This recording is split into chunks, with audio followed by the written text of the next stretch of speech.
좀 늦었습니다. 오늘 제가 맡은 강의 하기 전에 교장님 당부로 이승만 학당 당훈을 다 같이 제창하도록 하겠습니다. 당훈. 종을.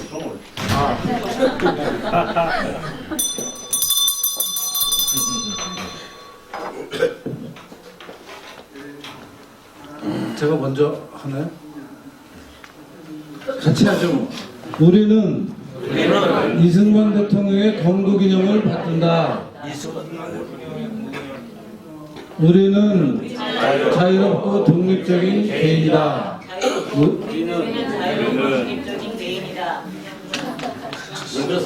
네, 제가 먼저 하겠습니다. 그럼 따라서 하십시오.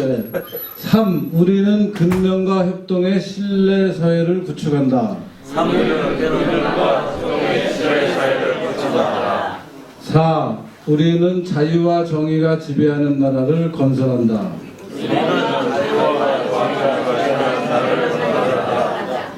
5. 우리는 호혜와 개방의 국제사회를 지향한다.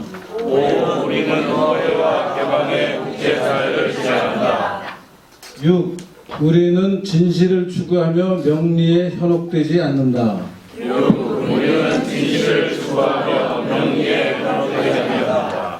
네, 아주 좋은 내용인 것 같습니다. 오늘 제가 말씀드리는 그 내용은 해방 전후의 이제 그 건국 과정, 그때 독립운동한 분들이 이제 귀국하고 그 여러 가지 우여곡절 끝에 이제 건국이 되고 하는 상황에 관한 건데, 제가 여러분한테 강의 노트 형식으로 글로 된 한 12페이지짜리 텍스트로 된 거를 아마 드렸고, 또 오늘 아마 복사도 됐을 걸로 알고 있고요. 그거 말고 그 네이버 블로그에 들어가면 PPT로 한 20장짜리 PPT가 하나 있고요. 또 그거 말고 굉장히 중요한 그 김구에 관해서 중요한 사실을 확인할 수 있는 문건을 하나 제가 올려놨는데, 그것도 다 보셨죠? 네. 그 세 가지 내용을 가지고 제가 말씀을 좀 드리겠습니다. 우선 PPT가 아무래도 좀 편하니까 PPT를 중심으로 말씀을 드리겠습니다. 이 PPT는 사실 제가 준비한 게 이번 강의 때문에 준비한 건 아니고, 작년에 건국절 논란이 많이 있었잖아요. 뭐 건국이 48년이 당연한 걸로 생각하고 있었는데, 일부에서 1919년 건국설을 갑자기 주장을 해서 그거하고 관련해서 뭐 이제 교과서 문제나 뭐 여러 가지 그 국가의 정체성 문제를 가지고 논란이 벌어지고 해서 그 포인트를 중심으로 PPT를 만든 게 있는데요.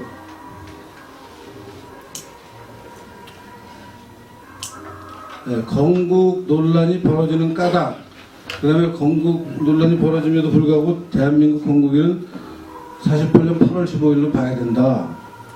그 다음에 19년 건국설이 왜 틀렸는지, 그리고 우리나라가 건국된 것은 이런 중요한 그 사건이니까 우리가 이제 여러 가지 조건이 결합해서 중요한 사건이니까 우리가 꼭 잊지 말아야 될 것들이 있다라는 그런 내용이 구성되어 있고요. 그러니까 건국 논란이 벌어지는 이유는 묘한 생각을 하는 분들이 있어요, 진짜 우리나라에. 그러니까 이제 대한민국을 세운 사람들과 독립운동을 한 사람들에 대해서 서로 이렇게 분리해서 생각하는 이유가 있는데, 이게 이제 나중에 가면 아시겠지만 바로 무슨 이유 때문에 그러냐면은 대한민국 세운 게 별로 좋은 일이 아니라고 생각하는 사람들이 있는데, 북한이 오히려 그 잘된 나라다라고 생각하는 거고 연결져서 생각하면 이게 문제가 왜 이런 얘기를 하는가 이해가 되는데, 그냥 얼핏 정상적인 사고를 하는 사람들이 이 주장을 듣게 되면은 참 이상한 생각을 한다는 말을 할 수밖에 없게 되는 건데요. 그러니까 48년에 건국을 주장하는 사람들은 독립운동가들을 건국 과정에서 배제하려는 시도라고 이 사람들이 지적을 해요. 그러니까 우리나라가 1948년 8월 15일 건국이 됐다라는 얘기를 우리가 저 같은 사람이 하면은, 혹은 상식적인 차원에서 하면은 반응이 뭐냐 하면은, 야 그러면은 건국에 기여한 이승만만 니네 기리려고 그러고 건국하는 과정에서 도움이 돼도 독립운동가들 다 배제하려고 그러는 거 아니냐 하는 식으로 반응을 하는데, 이 이유가 뭐냐면요. 독립운동 하던 사람들 중에 상당한 숫자가 좌파 독립운동을 해서 공산주의 사회를 건설하려고 그러는 사람들이 많이 있는 게 사실이에요.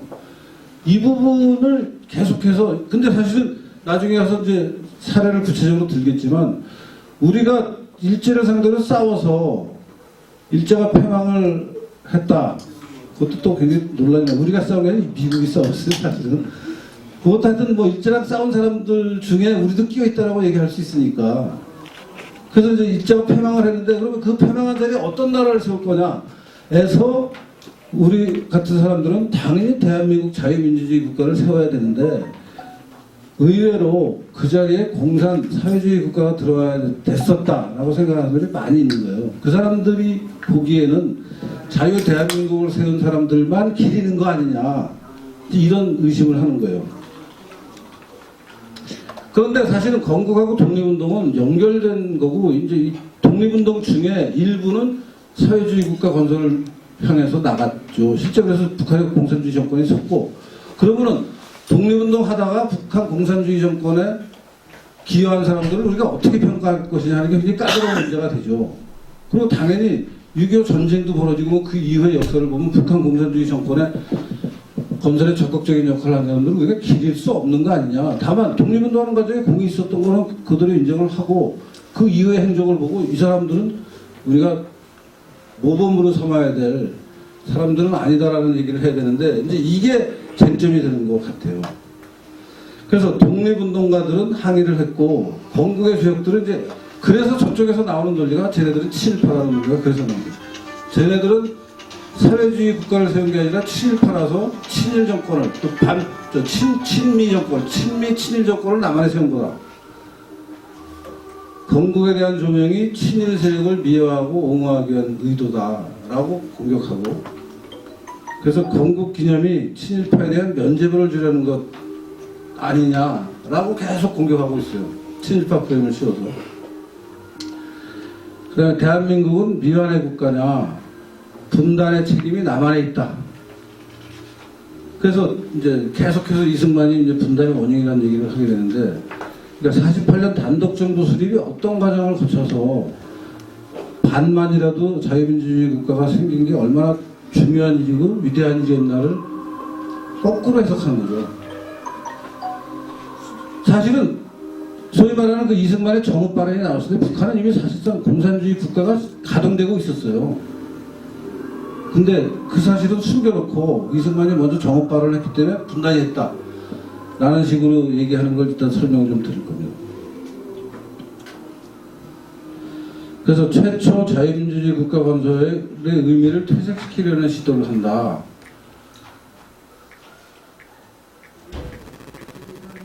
그러니까 이제 나중에 자세히 보시면 알겠지만, 대한민국 건국에 백범 김구가 역할을 많이 하다가 마지막 단계에서 돌아서요.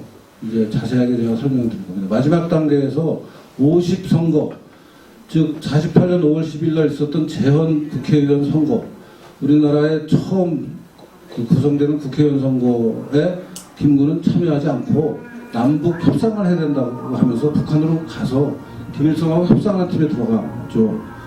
그러면서 이 남한의 반쪽 정부 구성은 잘못된 거다 라고 얘기하기 시작해요. 이게 이제 이승만하고 결정적으로 갈라지는 경우인데, 그렇게 해서 건국을 기리면은 백범 김구를 기리지 못하게 되니까, 이게 뭐 백범을 반건국 세력으로 만들려고 그런 거 아니냐.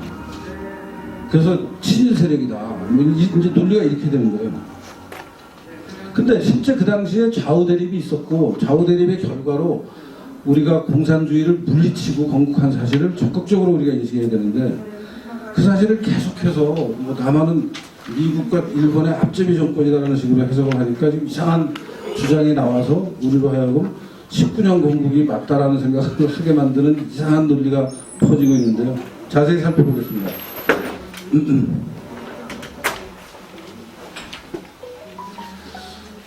우선 우리나라가 건국되는 과정을 보면은 조선이 1910년에 망하죠. 그리고 이제 중간에 뭐 여러 과정이 있습니다만 가장 중요한 그 일제 식민지 기간에 가장 중요한 사건은 1919년 3월 1일 맞아요. 독립운동을 전 국민이 전 결의가 했던 그때이고 그 3.1운동의 여파로 국내외에 임시정부가 여러 개 씁니다. 그 임시정부 중에서 이제 대표적인 거를 세 개를 드는데요. 노령 임시정부, 상해 임시정부, 한성 임시정부. 이 시점을 잘 보시면요. 3월 1일 날 3.1운동이 벌어졌는데 3월 21일 날 블라디보스톡의 노령 임시정부, 4월 11일 날 상해 임시정부. 이것도 뭐 11일설과 13일설인데 이건 뭐 언론에 보도된 걸 기준으로 하느냐, 실제 그 조직이 만들어진 걸 기준으로 하느냐 하는 논란거리 때문에 이런 일이 벌어지고요. 그 다음에 한성 임시정부라고 해서 국내에서도 이제 임시정부가 일제치하에 숨어서 몰래 일제치하임에도 불구하고 이제 한성 임시정부를 만드는 게 4월 23일.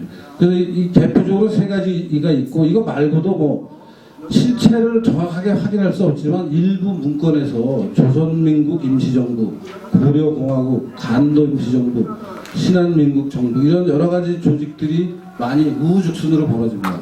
그러니까 이제 온 국민이 독립을 하자라고 하니까 그 여파로 이제 뭔가 실질적인 독립으로 가는 조직을 만들자 하는 얘기였고, 근데 이런 그 이제 대표적인 게 그래서 요 세 가지 3월달, 4월달에 생겼던 이 임시정부 조직들인데 여기 보면은 이제 여기 대통령을 손병희, 박영혁 부통령, 이승만 국무총리, 이동희 국무총장, 뭐 아마 국방부 장관쯤 되는 자리죠. 상해 임시정부는 임시의정원, 국회의장의 이동영, 임시국무총리의 이승만. 한성 임시정부는 집정관 총재의 이승만, 국무총리 이동희, 외무부 장관 박용만, 내무부 장관 이동 뭐 이렇게 돼 있는데 이승만 대통령 이건 그냥 저 옆에 지나가는 얘기인데 이승만 대통령은 이 한성 임시정부의 집정관 총재 자리를 개인적으로 굉장히 제일 선호했다고 알려져 있습니다. 여러 자리 중에서. 그리고 이 집정관 총재를 사실은 이제 영어로 어떻게 번역하느냐에 이승만 대통령이 이걸 프레지던트라고 번역을 해서 썼는데 또 이걸 가지고 왜 그게 프레지던트냐 하면서 또 독립운동 하는 사람 사이에 나중에 논란이 벌어져요. 그것 때문에 뭐 엄청나게 많은 편지가 오고 가고 뭐 비난을 하고 서로 간에 그럼 넌 뭘로 번역할 거냐 뭐 이승만이 또 그런 말도 하고 너 번역 한번 해봐. 뭐 그런 여러 가지 사건들이 벌어지는데 이런 이제 논의 끝에 모든 것이 이제 이걸로 수렴이 됩니다. 19년 9월 6일 날 상해 임시정부를 중심으로 각지의 임시정부가 통합해서 대한민국 임시정부라는 이름이 들어섭니다. 이때 이제 상해 임시정부라고 우리가 보통은 부르지만 정확하게는 이게 대한민국 임시정부라는 걸 여러분이 좀 기억을 해둬야 되고 이때 임시헌법을 선포하고 대통령을 이승만으로 국무총리를 이동희로. 그래서 우리나라가 1919년에 건국을 했다는 사람들은 바로 이 사건을 두고 이제 19년에 건국을 했다라고 주장하고 있어요. 근데 심리적으로, 정신적으로 그냥 이렇게 뻥을 치는 걸로는 얼마든지 가능하다고 생각하지만 진짜 19년에 건국이 된 거냐 하는 문제는 좀 따져봐야 될 일이죠. 근데 이제 이러고 나서 45년에 해방이 될 때까지 뭐 여러 가지 일들이 많죠. 대충 생략을 하고 이제 해방이 되고 나서는 미군정이 들어왔고 미군정은 찬탁, 반탁 그러니까 미군정이 추진했던 신탁 통치에 찬성하느냐 반대하느냐 미군정은 소련하고 합의를 해놓은 거죠. 그래가지고 신탁 통치에 찬성하는 사람들과 반대하는 사람들은 이제 다 아시다시피 반탁이 우파가 했고 찬탁이 이제 처음에는 좌우가 다 반대를 하다가 모스크바의 지령을 받고 좌파들이 이제 찬성에 신탁 통치에 찬성하는 걸로 돌아서고 이 와중에 이제 아까 얘기했던 김구가 나는 그러면 그 대한민국 건국하는 이 50선거에 참여 안 하겠다. 왜냐면 이거 반쪽짜리 국가를 만드는 거니까 하면서 이제 빠지게 되고 그래서 50선거 7월 달에 헌법이 만들어지고 8월 15일 날 정부가 수립되고 12월 12일 날 유엔에서 한반도 유일의 합법정부 승인을 받아서 이 1년의 과정이 말하자면 건국의 과정인 거죠. 이 중에 그래도 가장 중요한 사건을 하나 꼽으려면 8월 15일 정부가 수립된 거고, 이 정부가 수립된 것이 국가가 수립된 거다라고 얘기할 수 있는 거죠. 그래서 48년 8월 15일을 당연히 건국절로 생각할 수 있는데, 네, 미군정 이거 여러분 중에 요 부분을 좀 잘 기억 못하는 분들이 있을지도 몰라서 좀 강조를 하겠습니다. 미군정이 3년 동안 이루어지면서 일부에서는 이승만이 뭐 미국의 앞잡이다라는 식으로 얘기를 하면서 미군정이 이승만을 일방적으로 도와줬다 하는 식으로 해석을 하면서 이승만의 정통성을 훼손하고 있는데, 사실은 그 당시 있었던 일을 잘 기억해서 살펴보면은 45년 12월 말에 미소 공동위원회가 신탁 통치를 하자 우리나라에 대해서 라는 얘기를 했고, 그 신탁 통치안에 대해서 이승만이 대표를 하고 있는 독립촉성중앙협의회, 김구의 임시정부 세력, 김성수의 한국민주당 세력 등 우파는 절대 안 된다라는 주장을 했고, 박헌영이 이끄는 조선공산당, 여운형이 이끄는 조선인민당 등의 좌파도 처음에는 반탁을 했으나 모스크바 및 북한의 지령을 받고 어느 날 참탁으로 하루아침에 돌아섰기 때문에 해방 공간에서 우파의 어떤 정치적 헤게모니라고 할까요? 우파의 정치적 그 주도권이 이 사건 때문에 유지가 돼요. 사실은 해방이 되기 전에 일제 후반기로 가면은 일제 저항하던 거는 그러니까 지하에서 비공개로 활동하던 좌파 세력만 남게 되고요. 대부분 우파들은 맞으면 일본 제국주의에 협조하지 않으면 안 되는 상황으로 몰려가지고 일정한 부분 협조를 해요. 아주 적극적인 협조가 아니고 소극적인 협조죠. 할 수 없이 하는 협조들. 그 상황이다가 갑자기 해방이 되고, 해방이 돼서 좌파들이 이제 지하에서 있다가 들고 나와서 우리가 계속 싸워왔다라는 주장을 하면서 좌파들의 어떤 정치적 주도권이 굉장히 센 상태였어요. 이거는 그 당시 무슨 여론조사를 가지고 지금 논문이 많이 나오고 있는데, 그 당시에 미군정이 했던 여론조사 결과를 보면은 이제 그런 사실을 확인할 수 있어요.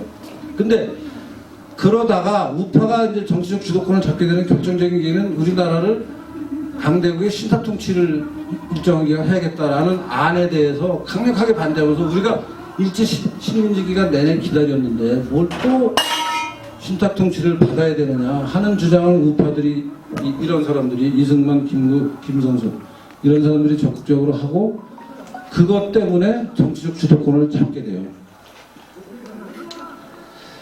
근데 이제 이렇게 좌우가 갈라서서 대립을 하니까 미군정이 김규식하고 여운형을 붙잡아서, 야, 우리가 니네를 서포트할 테니까 니네가 좌우 합작을 해봐라. 마치 중국에서 국공합작이 벌어지고, 일본을 상대로 싸우니까 우리 중국 공산당하고 중국 국민당은 싸우지 말자.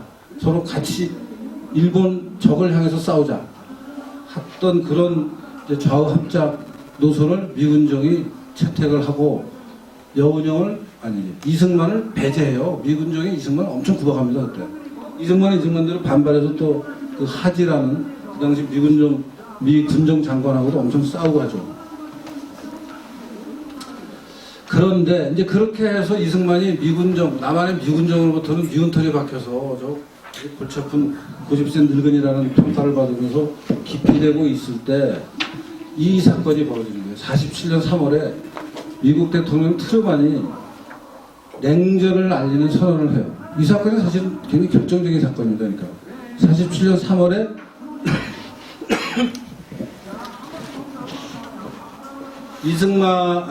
트루만이 이제, 그러니까 45년 8월 15일 날 일본이 항복하면서 미국과 소련의 합작으로, 연합으로 일본 제국주의를 무너뜨리고 2차 대전이 끝났잖아요. 그래서 미국과 소련은 굉장히 가까운 사이였는데, 같이 전쟁을 하면서 무방국이었는데, 동구에서 무슨 일이 벌어지냐면요. 동구라파에서. 이 소련이 미국과 같은 편형을 이용해서 과거에 2차 대전 당시에 독일이 점령했던 지역을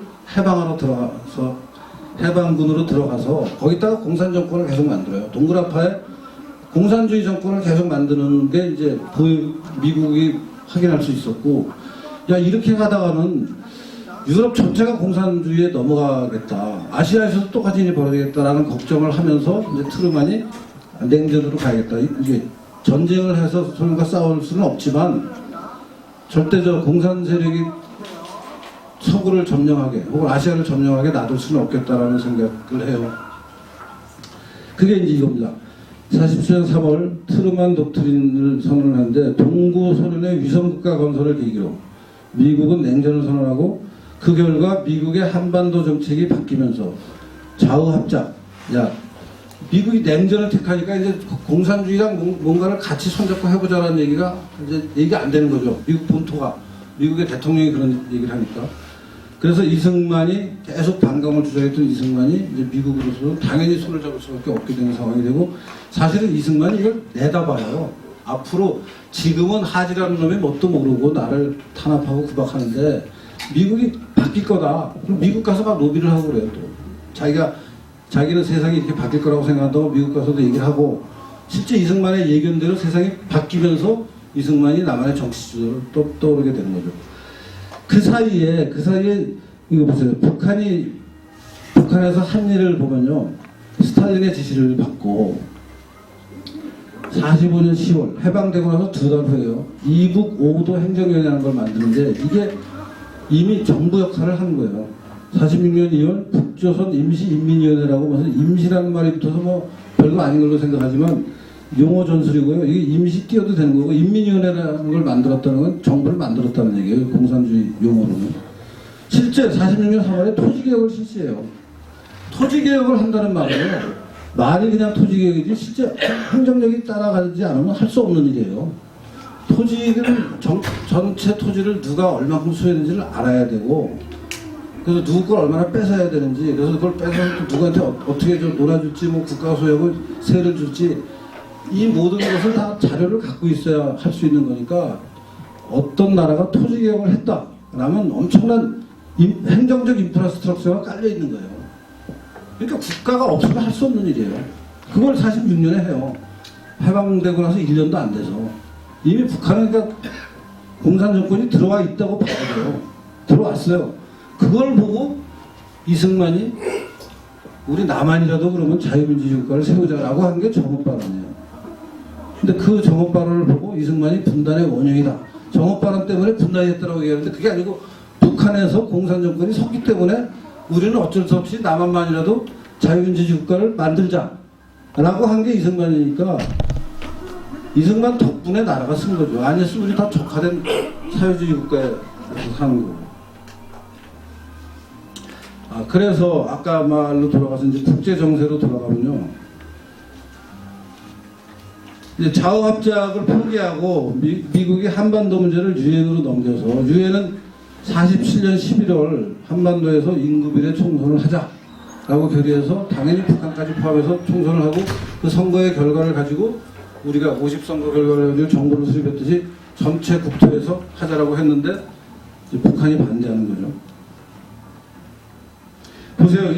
이 시점을 잘 기억하셔야 돼요. 그러니까 정읍발언은 46년 3월이에요.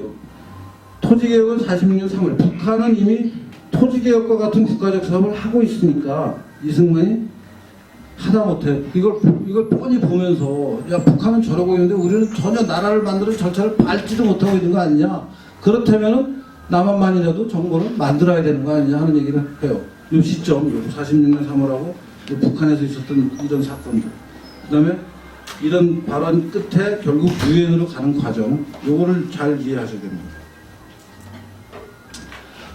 그래서 50총 선거를 하고, 50총 선거는 뭐 여러분 다 아시다시피 유엔이 한반도에 통일정부를 수립하기 위한 목적으로 한국 통일안을 가결하고 유엔 한국위원단을 구성하여 48년까지 통일정부를 수립하기 위해 노력하였으나 북한이 이를 거절하고, 북한에 못 들어가니까 남한만이라도 선거를 하자. 그래서 선거한 게 5월 10일이에요. 이 50선거를 남노당이 추가라고 반대합니다. 왜냐하면 이게 들어와서 정부가 쓰면 자기네한테 이제 불리한 환경이 되는 거죠. 정부가 없는 게 공산 정권을 세우는데 유리하지, 자유민주주의 정부가 섰는데 공산 정권을 세우기는 더 어려워질 테니까 추가라고 반대합니다. 그래서 남노당 좌파들이 총동원이 돼서 2월 7일부터 5월 24일간의 살인, 방화, 파업, 폭동, 이 중에 하나가 제주 4.3 사건인 거죠. 제주도에서 50선거 못하겠다 하게 되는 거죠. 그리고 제주도는 뭐 김영삼 편집장이 쓴 책도 있고 한데 엄청나게 또 좌파들이 강할 수밖에 없는 여러 가지 상황이 있었어요, 제주도에. 하여튼 그런 사건, 그리고 제주도에 이제 이 제주 4.3 사건을 일으킨 지도자가 김갈싸움인가 하는 사람인데, 이 김구랑 같이 남북연설회에 가서, 남한 대표로 가서 뭐, 좀 남한을 적화시키는 작업에 적극적인 사람이죠.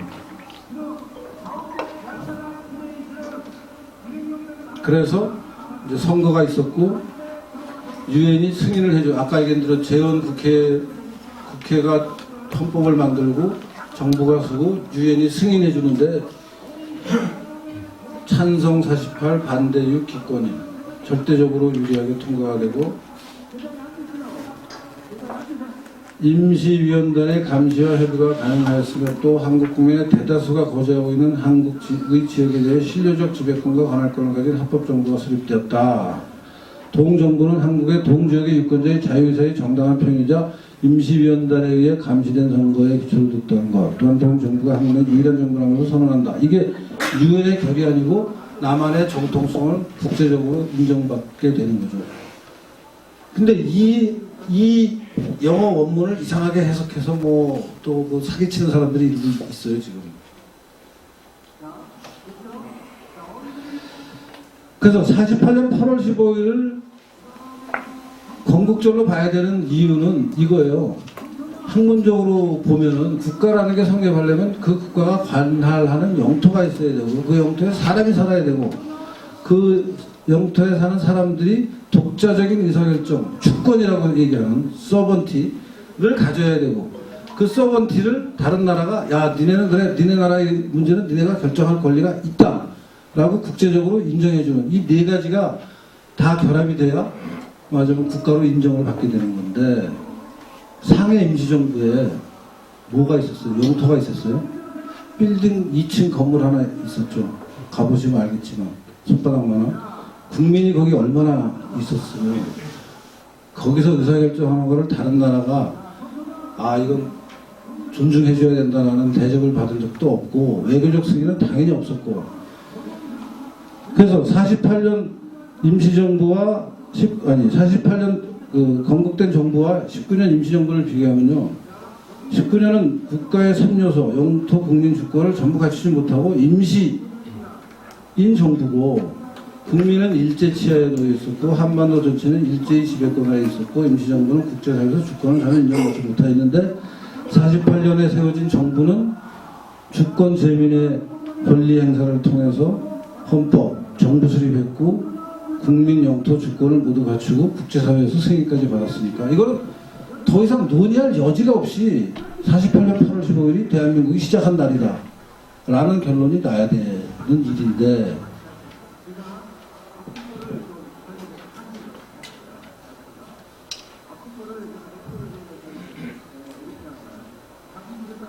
그래서 그동안 역대 대통령들이 다 그런 얘기를 하죠. 2016년에 박근혜 대통령도 이렇게 말했고, 광복 76주 전 건국 68주년, 노무현 대통령마저도 58년 전이 해방됐고 그로부터 3년 후에 민주공화국을 세웠다. 노무현 대통령도 이렇게 얘기했고, 62년 전 3년 뒤에 나라를 건설했다. 이게 다 국가가 48년에 시작됐다는 말이고, 50년 전 건국, 김대중마저도 이런 얘기라고, 이승만 대통령도 이런 말들을 하죠. 49년에 민국 건설 1회 기념일. 48년에 나라가 섰으니까 49년이 1회 기념일이 되는 거죠. 그런데 1919년, 이것도 또 헌법재판소가 통진당 해산을 결정할 때 한 말이 이래요. 해방 이후 1948년 대한민국의 건국과 더불어 채택한 헌법의 자유민주주의와 시장경제 질서는 보편적 가치로서 산업화 민주화의 밑바탕이 되어 오늘날의 자유와 국가적 번영을 가져다 주었다 라는 말이 통진당이 헌법재판소에서 해산되면서 그 해산 결정문에 나오는데, 그러니까 여러 가지 국가의 문서들이 다 48년 건국을 뒷받침하고 있는데, 이제 19년 건국을 주장하는 사람들이 근거로 삼는 게 여러 가지 뭐 황당한 얘기들도 좀 있지만 딱 두 개예요. 하나는 재헌헌법 요단어요. 유구한 역사와 전통에 빛나는 우리들 대한민국은 기미 3.1운동으로 대한민국을 건립하여 세계에 선포한 위대한 독립정신을 계승하여 이제 민주독립. 그러니까 여기 보면은 기미 3.1운동으로 대한민국을 건립하여 요 말이 이제 19년 건국설의 기초가 되는 건데 이거는 재헌헌법에서 이렇게 썼고 이제 지금은 87년에 만든 헌법이죠. 거기는 보면은 대한민국은 3.1운동으로 건립된 대한민국 임시정부의 법통을 개정하고라고 되어 있는데 이 법통을 개정한다는 말이 대한민국은 임시정부와 같은 거다라는 말이냐 는 거를 가지고 이제 논쟁을 하고 있는데 논쟁이 난 안 된다고 봐요. 법통을 개정하는 것은 그냥 법통을 개정하는 거예요. 그러니까 그 정신적으로 그걸 이렇게 받아들이겠다라는 거지 그게 나라를 세운 거다라는 얘기는 아니고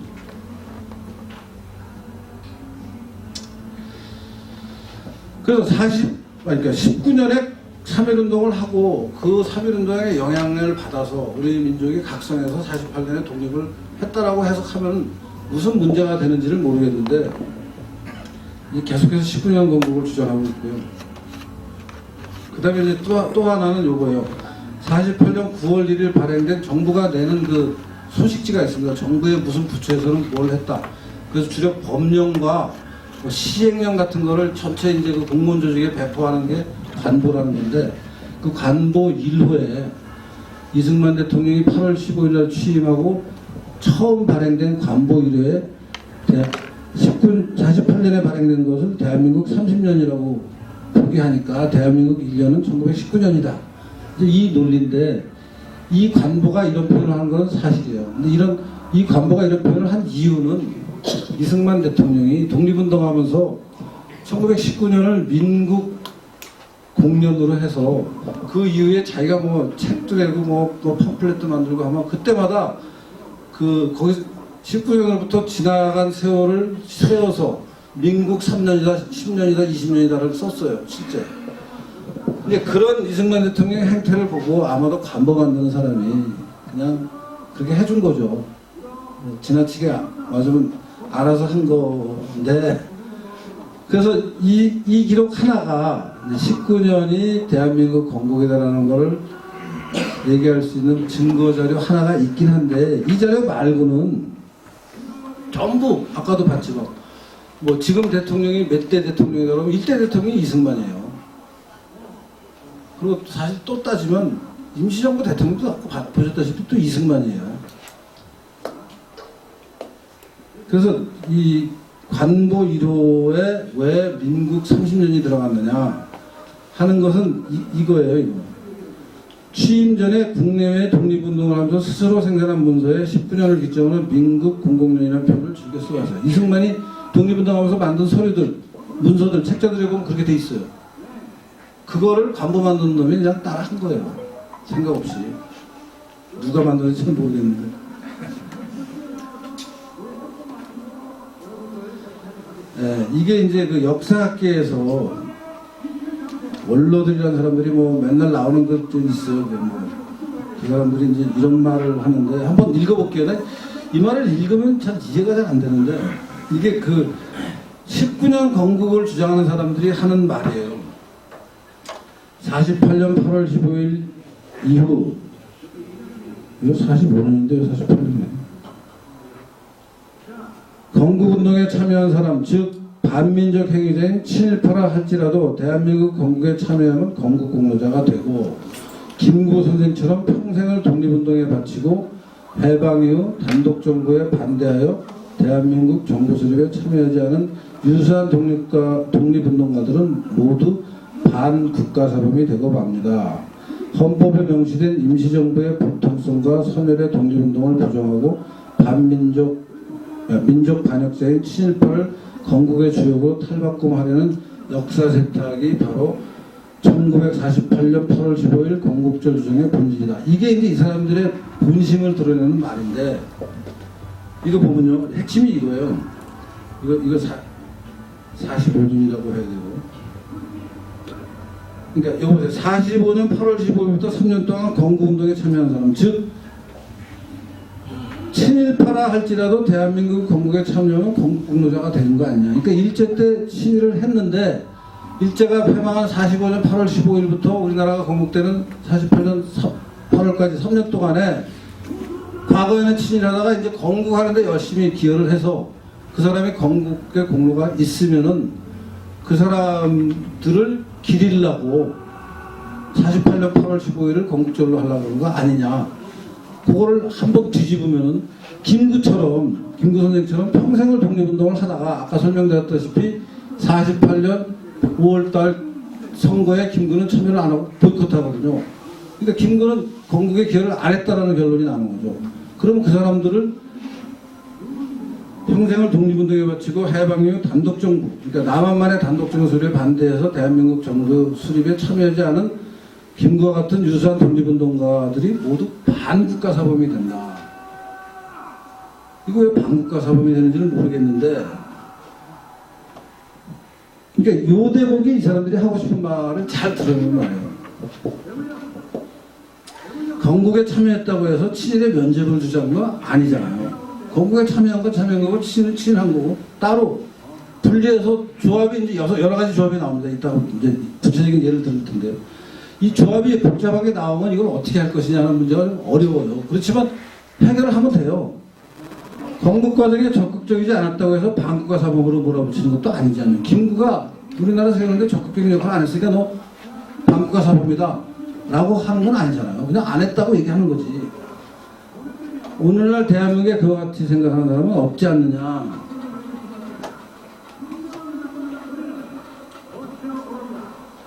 독립운동 세력 중에 일부가 대한민국의 단독정부 수립과 자유민주주의 국가 건설에 협조하지 않았거나 반대한 것은 사실이다. 예컨대 김구죠. 그러나 독립을 하게 노력했던 인사들의 정신과 공적을 건국 과정에서의 대립과 반목 등을 평가절하할 할 필요 없지 않느냐. 김구가 독립운동에 공이 많으면 그거대로 인정을 하고 건국에는 기여를 안 했으면 안 한 대로 그냥 안 했다고 얘기하면 되는 거 아니냐는 얘기예요. 또한 우리 건국 과정에서는 친일청산만큼이나 중요한 것이 공산주의의 투쟁이었다. 만약 공산주의를 막고 자유민주국가를 세우는 건국의 역사가 없었다면 오늘날 대한민국은 비참한 공산권 국가의 운명에서 벗어나지 못했을 거다. 그러니까 반공을 해서 공산주의 정권이 남한에 안 들어오게 하는 게 한일, 일본하고 싸운 것만큼 혹은 그거 이상으로 중요하다고 봐야 되는데 이 대목을 그 아까 역사학계 원로라는 사람들이나 건국절을 19년으로 주장하는 사람들은 이 대목을 전혀 언급을 하지 않아요. 요게 포인트예요. 실제 당시 대한민국 건국을 반대하던 세력들 중 일부는 한반도에 공산주의 국가를 건설하려고 했습니다. 그리고 실제 성공한 사람이 김일성이죠. 건국 과정은 치열한 이념 투쟁의 상이었고 그 결과 자유민주국가를 세운 것은 그만큼 자랑스러운 역사지 이게 분단을 고착한 나쁜 사람으로 평가받을 일이 아니다. 왜냐하면 분단은 북한 공산주의 정권이 시작한 거예요. 자기들이 먼저 이북 5도 행정위원회도 만들고 임시인민위원회도 만들고 토지개혁도 하고 사실상 국가로서의 기능을 다 하고 있는데 이승만이 그걸 보고 아 우리 그럼 남한이라도 단독정부를 만들어야겠다. 아니면 공산화되는 거 아니냐. 그런 걱정을 하면서 단독정부를 만들었고 그래서 대한민국이 섰어요. 그럼 분단의 원인이 김일성인 거죠. 스탈린인 거. 이게 대표적인 예인데요. 그러니까 공산주의에 가까운 사람과 반공한 사람을 나누어 보고요. 45년부터 48년 건국 기간에. 그러면 공산주의에 반대했던 사람 대표적인 사람으로 이종영이라는 사람과 이승만이 나옵니다. 이종영은 아마 여러분 잘 모르는 분일 거예요. 그리고 일제 시기 35년 동안에 친일과 항일을 나눠서 하면은 이제 요 일제 때 친일을 하다가 그 지금 좌파들이 막 걱정하는 이런 사람을 막 좋은 사람으로 만들어주는 거 아니냐는 거에 해당되는 사람이 대표적인 사람이 이런 사람이 있어요. 일제 시대 때 친일을 하고 해방 공간에서 반공을 한 이종형이라는 사람이 있어요. 이 사람이 초대 국회의원도 합니다. 일제 밀정이었고 대동신문을 운영했고 해방 공간에서 나중에 국회의원이 되죠.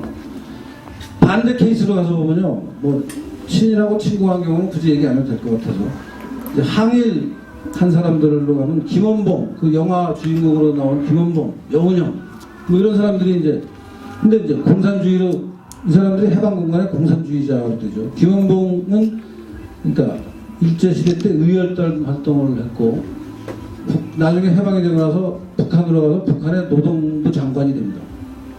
여운형 독립운동 건국준비위원회 조선인민당 그다음에 남한에서 건국운영 대통령장 대한민국장 이런 걸 받는 사람인데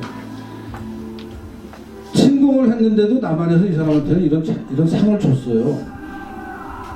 이승만한테는 이런 상 안 주죠. 그러니까 요 2x2 테이블에 요 4개의 셀에서 가장 정통성을 갖고 있는 사람은 이승만이에요. 일본에 저항도 하고 공산주의에 반대도 했어요. 대한민국 건국에 그래서 이분이 파운딩 파더가 돼야 되는 거예요. 나머지 사람들 중에 이종영 같은 사람은 대한민국 건국은 열심히 했다는 게 사실이지만 일제시대 때 일본하고 너무 밀정을 했다는 건 이제 도덕적으로 비난을 받을 수 있죠. 기업을 하면서 일본 정부에 협조했다 하는 것은 도덕적으로 비난할 정도까지는 우리가 얘기할 수 없지만 사실 밀정을 했다 그러면 좀 비난할 수 있는 거죠. 이 사람들 일제 때 찬란한 항의를 했어요. 근데 이 사람들은 찬란한 항의 끝에 항의를 해서 세우려고 그러는 나라가 어떤 나라였느냐? 공산국가예요. 우리가 이 사람들을 왜 기려야 돼요? 지금 공산주의 때문에 우리가 얼마나 힘들어하고 있어요. 지금 핵개발도 하고 있고 뭐 남한의 온갖 협박 6.25 전쟁을 일으키고 뭐 온갖 나쁜 일을 저지른 공산국당과 지금 대결하고 있는데 그 대결한 사람들을 김원봉이를 영화의 주인공으로 만들어서 젊은이들한테 우리가 따라야 될 모델로 만들어주는 이 문화전쟁에 우리가 지고 있잖아요 지금.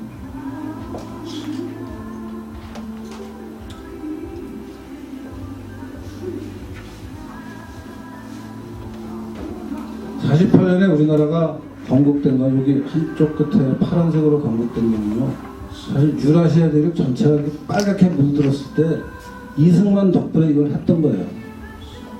여기 일본은 그때 전쟁이 지금 메가더가 지배하면서 자유민주주의 체제를 심어왔죠. 이 빨간색의 물결에서 살아남은 게 48년 건국이에요. 그리고 그걸 내다본 게 이승만의 단정 제안이고 정읍 발언이고 위대한 발언이에요. 그거를 뭐 분단의 원흉이라고 비난하는 것은 말도 안 되는 거죠. 이 말씀을 드린 거하고 지금 제가 텍스트로 만들어서 여러분에게 복사해서 드린 이 내용하고 거의 비슷합니다.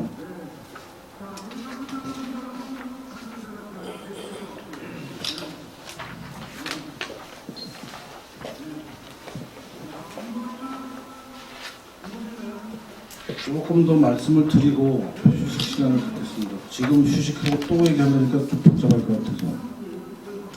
그 텍스트 한번 보세요. 제가 그냥 텍스트 중심으로 좀 설명을 드리면 뭐 다들 아시겠지만 독립운동에는 3가지 노선이 있죠. 하나는 이제 가장 우리가 좀 속 시원하게 생각할 수도 있는 게 무장투쟁이죠. 화끈하게 싸워서 이기면 이기고 지면 죽는 게 차라리 낫지.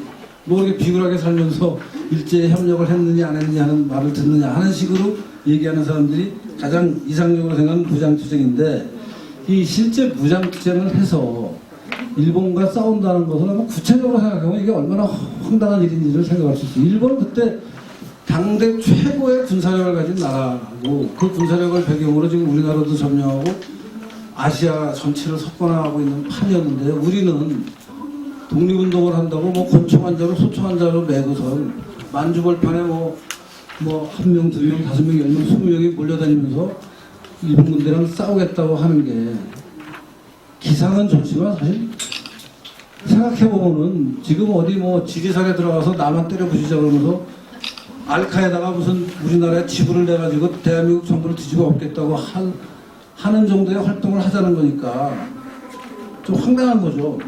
실제 그래서 이 무장투쟁은 아시다시피 우리가 아는 1909년 안중근이 입도를 암살한 거, 그 다음에 1919년 3.1운동 직후에 20년에 홍범도가 봉오동에서 한 전투, 김자진이 청산리 전투, 이 사건들, 이게 제일 무장투쟁을 통해서 성공적으로 일제랑 싸워서 가시적인 성과를 얻어내는 거고요.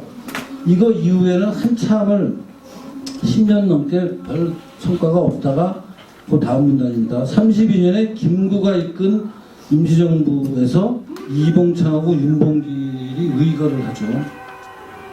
이거 말고는 사실 무장투쟁을 해서 성공을 한, 그러니까 무장투쟁의 궁극적 성공은 일본이 우리 독립군하고 싸워서 일본이 지는 건데, 그거는 있을 수 없는 불가능한 일이고, 그나마 가시적으로 일본군을 좀 이렇게 좀 상처를 낸 경우, 일본군에 피해를 준 경우, 지금 예를 든 이거 말고는 가시적인 게 별로 없어요. 북한에서 제일 대단하게 생각하는 김일성이 참여했다는 보천보 전투라는 게 있긴 한데, 그거는 정말 그 완전한 사기극이고요. 그냥 동네 주유소 습격 사건 정도 되는 건데, 그거를 엄청난 그 독립운동의 그 영웅적 투쟁으로 북한은 지금 미화를 하고 있는데, 그거 그래서 김일성이 끼었던 그거 빼고 나면은 지금 얘기한 대로 안중근, 이봉창, 윤봉길 이 세 사람이 실제 일본의 중요한 요인들을 죽이죠. 그 다음에 홍범도의 봉오동, 김자진의 청산리, 이 전투들은 일본군에 상당한 타격을 줘요. 이거 빼고는 가시적인 성과가 아무것도 없어요. 왜 그러냐? 일본의 군대가 엄청나게 감시를 하고 그러니까 이제 이 사람들이 주로, 우리는 당연히 이 사람들이 해외 국적을 안 가졌을 거라고 생각하지만, 이 무장투쟁하는 사람들은 다 일본의 감시와 탄압을 피하기 위해서 그 독립운동을 하는 현지 국가의 국적을 가져요. 그래서 김일성은 중국 국적과 소련 국적을 다 가져요. 나중에 조선 국적을 가지면 세 가지 국적을 가진 사람이 김일성이에요. 안창호 미국에서 독립을 나서 미국 국적 가져요.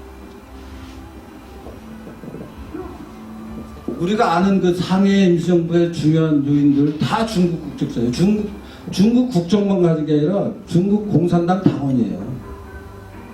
그러니까 중국 공산당의 당원으로 중국 공산당의 입장에서 일본이랑 투쟁한 게 맞는 거지, 한국 입장에서 일본이랑 투쟁했다고 볼 수 없어요. 대부분 이 무장 투쟁하는 사람들의 좀 아픈 데를 얘기하면요, 사실은 소련군의 일원으로 소련이 하라고 해서 소련 국가의 요청과 지시에 따라서 소련이 일본이랑 싸우니까 따라서 그냥 거기 끼어서 싸운 거예요. 일본이랑 독자적으로 내가 일본이랑 싸워야겠다라는 생각을 갖고 싸울 수 있는 조건이 안 됐어요. 중국 공산당이나 중국 국가가 일본이랑 전쟁을 한다. 그래서 전쟁한 거예요. 우리의 뜻이 아니에요. 우리나라는 없었고, 그러면 우리나라는 없었지만 독립운동하는 사람 몇 사람들이라도 독자적으로 의사결정을 했느냐? 그렇지 않아요. 자금 지원받았죠, 무기 지원받았죠, 조직 지원받았죠. 독자적으로 한 거 하나도 없어요. 독자적으로 한 건 차라리 이승만이 하와이에서 세운 학교와 교회예요. 그건 독자적으로 한 거예요. 미국 사람들의 지원을 물론 일부 받았지만 우리 교포들의 성금을 주로 쓰면서 우리 교포들의 돈으로 한 거예요. 이 무장 투쟁한 사람들은요, 교포들의 돈 잘 못 받았어요. 전부 공산당의 지원으로 투쟁한 거예요. 두 번째, 실력 양성. 이제 국내에 있던 분들이 항의를 하는 방법은 실력을 양성하자고 해서 공부도 열심히 하고 그 당시 가능한 무슨 일본의 관리로도 들어가고, 그래서 우리가 선진 문물을 배우자, 국가를 운영하는 기술을 배우자, 이렇게 해서 이제 장기적으로 우리나라를 독립시키자라고 한 거고, 이게 한편으로는 독립운동이지만 다른 한편으로는 또 타협적인 방법이니까, 이제 나중에 해방이 되고 나서 이 실력운동 양성, 실력 양성에 주력하던 사람들을 일제에 협력했다라는 이제 비난에 좀 오르기도 하죠. 부정수에 오르기도 하죠. 대표적인 게 김성수 같은 사람이에요. 고려대학교 세우고 동아일보 세웠는데, 그 동아일보가 예컨대 우리나라 젊은이들한테 학도요, 성전에 임하라, 우리나라 사람들이 일본이 하는 전쟁에 나가라는 논설을 실었다. 그건 동아일보 신문 아니냐, 이렇게 얘기되는 거죠. 근데 그게 그래서 그렇게 비난받아야 될 일인가 하는 문제도 좀 생각해 봐야 되고, 김일성은 소련 군대에 들어가서 소련의 명령을 받아서 일본이랑 싸우고, 김성수는 조선에서 일본 관청의 허락을 받고 일본 관청이 검열하는 와중에 일본이 요구하는, 한편으로 일장기를 지우는 반일적인 행동도 하고, 다른 한편으로는 일본이 우리나라 젊은이들을 군대에 가라 그러는데 군대 가라고 독려하는 논설을 실은 게 사실이에요. 근데 그게 그렇게 비난받아야 될 일인지도 좀 여러분이 생각해 보면 좋을 거고요. 마지막으로 이제 이승만과 같은 방식의 외교 독립 노선인데, 이 외교라는 말을 쓰기 약간 민망해요. 왜냐하면 나라가 없는 상태에서 외교